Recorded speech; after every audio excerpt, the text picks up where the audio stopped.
yɛda ejina Easter ane ho nsensemu a edu Easter se unam krumodin ba ko a wote ane kwawu eno so so ye multimedia a ne brands ahodo Adom FM Adom TV de ka ho nyina no ene ede baaye na efri enra ba no ye kase ahodo mu no ye kwawu ne yakɔhwɛ de ekoso hanumre nso so ye kɔhɔ ye ne yenua kosi azo akodi nkomo na ahwɛ kwawu Easter no multimedia sen na nyama esi ekwazo wote minka de na ekɔ wo ne nkɔ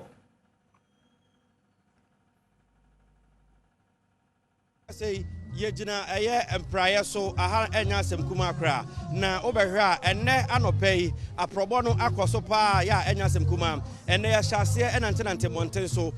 broni bekas activities ya ekoso Kwawu Easter ni na eguso ya ekoso enya asem kuma kra womafo a ya omufre chichi ni benche ya womabedi Easter no enna memenda no nipa pepeman kuma aba kromu ha no enya asem kuma ebi eti omankasa omuhyemu ebi nso ede passenger shan ene baaye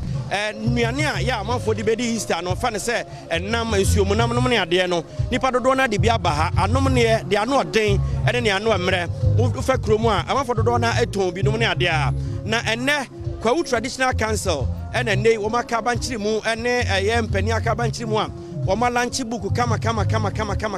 na enne Kwawu ma hene ene de atodwa akire mu se ene buku aya o malanche ne betimi aboa ema mujumedi o mudie se na na matrankonwa no etimi agina brane na ankofo ha ne oye ne bi amma uwia no so a na adodanko akufu ado Ghana mampani ochima PS be mabo ada efa sa kwanya no so de todwa akire mu se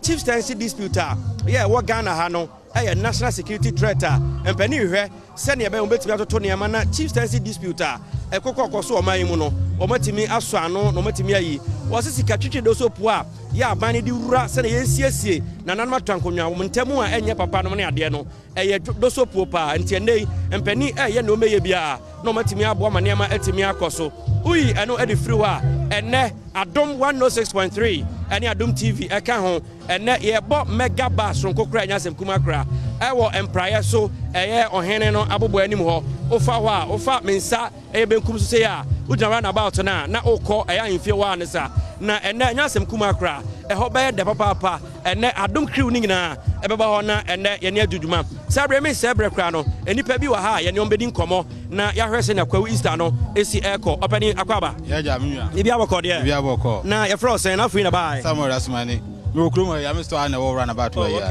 same ye ni nkomo enne Kwawu Easter no ni sen so for ya danyame ase be 2 years ni Easter covid ba ni eni no in fact ma Kwawu aye do edu Easter season no a be danyame Adom yare ko ye ya mpanifo yi pumo come say ni Easter no am fa edo moa ane ama adofo bebre nso abakwawu a ama nso aye ton ade no so ama adwade nso ko na nim enwumre Adom FM ye boss mega bass kwa me ijin ba one odofo mo beba nyame Adom ebeba okay medasipi na ene obaba ko nso di ho atwetwe nkomo mama ya tesen eyo menu abema bibia boko de nyame Adom afie Kwawu Easter no hu ne sen o afide ne ma hu ne se yesoronko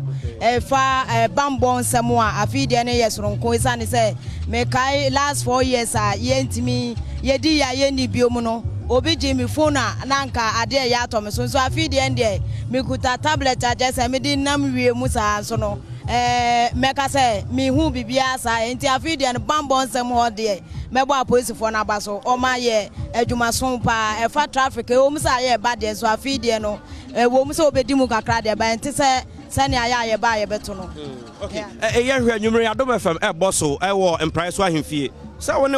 wa kanchema beba ye beba ba be di de ye ba betwe na ase kakra ni ho be ye de be ye de ye da sipi sa remesa ka brante ba ko so wa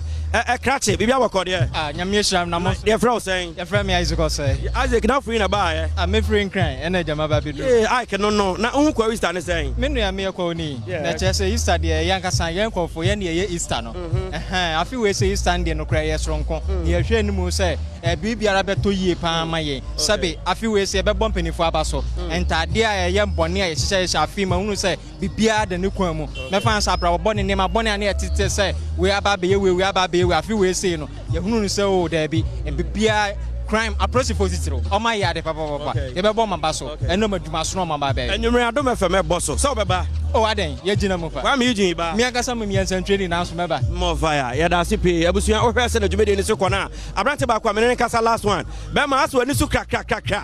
We no first time na. We I am 6th time am there ba Kwawu Easter yi. Eh sir. Ena sa otai ba ha. Esan se fie bi no atwa mu ko number no ha yem pa. Enti afi we se the vim pa na ba but wo hwe efiti atibie ebese ko obome na traffic a chese nkrofo aba enti ani je nkwa na enyan ye ani ati enwumre Adom bosso se obeba o ye gyinamu den for fire medasipi abusua sabre de omanfo anije enom ne ade no na wote na prosifo 1 minute bia wow na mu a prosifo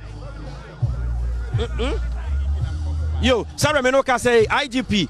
Dr. Ekufu George Dampare menoka say waba bepiemu ewa Kwawu ha ono ankasa enam forma World Bank akra ntino ene feeling no eye hot papa enyasem kuma akra bambo no de aye de pampe se wore achi a ene bibia ere na kwamu ajasa prosifo boban papa ha enyasem kuma afia Easter no over 1,000 police personnel ena womu ehwe gu mu a ya womu nyina eboa adwuma mabambo akoso ewo ha ohra Sarini Namua, Dr. George Ekufu Dampare, IGP, Wanam Famua, Odankasa Ebontua, na Ohresenia Kwawu Easter no, Afaseno, Esi Ekoha, Bidin de Kwasiazo, Amaneboy, every Kwawu Mpraeso, and Amedebra Adom Kasia.